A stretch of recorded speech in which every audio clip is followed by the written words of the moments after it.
নমস্কার, আমি মল্লিকা দাস। আমার স্বরচিত কবিতা ও নারী নয় পিশাচিনী। ধানসিঁড়ি নদীতে এখনো রক্ত নদীর স্রোত, দুপাশের ঝোপের আড়ালে এখনো নেকড়ের জিভ লকলকে।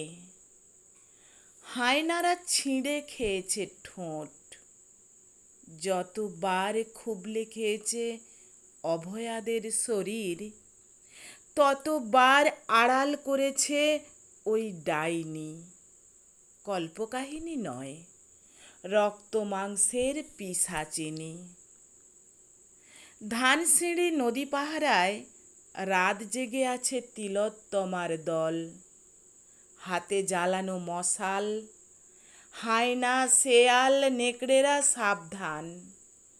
ওই ডাইনি রাক্ষসীকে বলে দে, তিলোত্তমারা জেগে উঠেছে, ওরা আসছে। মশাল হাতে মিছিল করতে করতে ওরা আসছে। সততার আড়ালে নির্লজ্জ নির্মমতা প্রকাশ করবেই ওরা।